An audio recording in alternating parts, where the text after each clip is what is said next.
मध्य भारत के दिल में बसे पन्ना नेशनल पार्क के बारे में तो आपने ज़रूर सुना होगा। जिन लोगों को जंगल सफारी का शौक है उनके लिए तो ये जगह किसी स्वर्ग से कम नहीं है। खूबसूरत जंगलों के बीच बहती हुई केन नदी की अविरल धारा किसी भी दिल को खुश कर सकती है। महाराजा छत्रसाल की इस ऐतिहासिक माटी के वर्तमान शासक महाशय बाघ को इन जंगलों में ठाठ से गुजरते देखना भी किसी स्वर्ग आनंद से कम नहीं है। इसके अलावा भी इस जंगल ने कई जानवरों को अपने आंचल में जगह दी है। आज के वीडियो में हम इस खूबसूरत जंगल और इसमें रहने वाले जानवरों की बात करने वाले हैं। वीडियो छोड़कर कहीं जाना नहीं, बड़ा मज़ा आने वाला है। पन्ना नेशनल पार्क भारत की दूसरी सबसे पुरानी पर्वत श्रृंखला विंध्याचल पर्वत की गोद में बसा मध्य प्रदेश की राजधानी भोपाल से करीब 385 किलोमीटर दूर और उत्तर प्रदेश की सीमा से लगा शहर पन्ना अपने खूबसूरत पार्क के लिए पूरे भारत में मशहूर है। यहाँ जंगल सफारी का आनंद लेने और खुले जंगल में घूमते शाही बागों के दर्शन करने दूर दूर से पर्यटक आते हैं। करीब 45 किलोमीटर दूर खजुराहो इस नेशनल पार्क से पर्यटकों की संख्या बढ़ाने में सबसे बड़ी भूमिका निभाता है। खजुराहो के बारे में आप जानते ही होंगे। यहाँ के मंदिर और गुफाओं में पत्थरों पर उकेरी हुई मूर्तियों की चर्चाएं सात समुंदर के पार तक होती हैं। इन मूर्तियों से पशु और जानवरों की मौजूदगी इस बात का सीधा प्रमाण है कि इंसानी अस्तित्व और इंसानी सभ्यताओं के धागे अन्य दूसरे जानवरों के महत्व के साथ गुथे हुए हैं। यानी इंसानों के लिए जानवरों का साथ हमेशा से महत्वपूर्ण रहा। पहाड़ों, नदियों, घाटियों, पठारों, घास के मैदानों और खाइयों से घिरी हुई ये जगह इतनी खूबसूरत है कि लगता है कि स्वर्ग नीचे धरती पर उतर आया हो।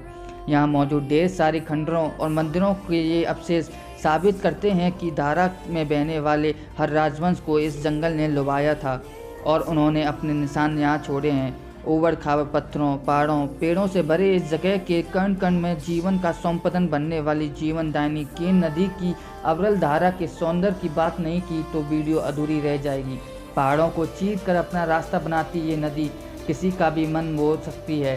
पथरीले रास्तों से छोटे हुए कहीं ये नदी जलप्रपात का निर्माण भी करती है जो इतने खूबसूरत लगते हैं कि किसी भी प्रकृति प्रेमी के दिल में हमेशा हमेशा के लिए बस जाते हैं। इस नदी के पानी में घड़ियाल, कछुए, तरह तरह की मछलियाँ और ढेर सारे जलीय जीव भी सांस लेते हैं। जब सूर्य डूबता है तो ऐसा लगता है मानो इस नदी ने सूरज की कोमल आवाज़ में खुद का श्रृंगार किया है। आइए अब इस जंगल के असली अधिकारियों यानी यहाँ बसने वाले जानवरों के बारे में जान लेते हैं। घने जंगलों, गुफाओं और पानी की भरपूर आपूर्ति के चलते यह जगह जानवरों के लिए रहने के लिए सभी तरह से अनुकूल है। इसलिए यहाँ टाइगर्स, लेपर्ड, तरह तरह के हिरण, भालू, जंगली कुत्ते, जैकाल और मंकी जैसे जानवर यहाँ आपको देखने के लिए मिल जाएंगे। इसके अलावा अलग अलग तरह के पंछी, खास तौर पर गिद्धों की कर्म भूमि है ये जंगल। यही वजह थी इस फलते फूलते वन्य जीव को संरक्षित करने के लिए इस जगह को साल 1881 में पन्ना नेशनल पार्क का नाम मिला। टाइगर्स भारत के राष्ट्र पशु से तो आप वाकिफ होंगे। लॉन वॉरियर के नाम से मशहूर ये जंगली शिकारी अक्सर ये अपनी पूरी ज़िंदगी अकेले ही बिताता है। यहाँ शेर झुंड में रहते हैं और झुंड में ही शिकार करते हैं, वहीं इसका उल्टा बाघ अकेले शिकार करता है। इसकी शिकार करने की कला भी बहुत अद्भुत है। बलशाली शरीर, मजबूत जबड़े, नुकीले दांत और लंबी छलांग लगाने की काबिलियत इन्हें एक शानदार शिकारी बनाती है। ये अक्सर घात लगाकर शिकार करते हैं और अपने शिकार को बचने का कोई मौका नहीं देते। दुनिया की कुल आबादी के लगभग 80% बाघ भारत में ही पाए जाते हैं। पन्ना नेशनल पार्क में लगभग कुल 64 बाघ हैं। खैर, ये कहानी आपको जितनी खूबसूरत नज़र आ रही है ऐसी हमेशा से नहीं थी। 1881 के बाद से यहाँ वन्य जीव के संरक्षण के लिए कई पहल की गईं, जिसका नतीजा ये हुआ यहाँ बाघों की जनसंख्या में काफ़ी सुधार हुआ। इसी के चलते सन 1994 में इसे टाइगर रिजर्व का दर्जा भी मिल गया। लेपर्ड कैट फैमिली का एक और सदस्य इन जंगलों में निवास करता है। नाम है लेपर्ड यानी तेंदुआ। साइज में ये टाइगर से थोड़े छोटे होते हैं मगर गजब के फुर्तीले और कमाल के शिकारी होते हैं। सीधे और ऊंचे ऊंचे पेड़ों पर चढ़ जाना इनकी खास काबिलियत का एक हिस्सा है। इस वक्त लेपर्ड को भी इस जंगल के हर हिस्से में देखा जा सकता है। शर्मीले स्वभाव के ये जानवर यूँ तो कम ही दिखाई देते हैं और अपना ज़्यादातर वक्त घने जंगलों में ही गुजारते हैं, मगर कभी कभी जंगल सफारी का आनंद ले रहे लोगों को लेपर्ड नज़र आ जाते हैं। स्लॉथ बियर इसके अलावा यहाँ ढेर सारे भालू भी पाए जाते हैं।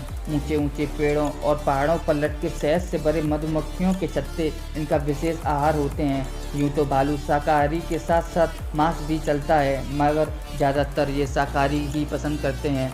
पन्ना नेशनल पार्क में हर जगह आपको मीठे मीठे फलों से लदे पेड़ आपको आसानी से मिल जाएंगे। ये फल भी इन जानवरों की डाइट में शामिल होते हैं। बंदरों और पक्षियों के अलावा इन फलों के स्वाद का आनंद ये भालू भी उठाते हैं। अगर आपको इन्हें पास से देखने की इच्छा हो रही है तो पूरी परिवार के साथ पन्ना नेशनल पार्क घूमने की प्लानिंग कर लीजिए। तो ये थी पन्ना नेशनल पार्क की पूरी कहानी। उम्मीद है आपको वीडियो पसंद आई होगी। अब अगर तुम लोग नए हो तो सब्सक्राइब करो, वो जो लाल वाला बटन है उसके साथ स्कैम करो या फिर महफिल जमाओ, मुझे नहीं पता, बस क्लिक हो जाना चाहिए।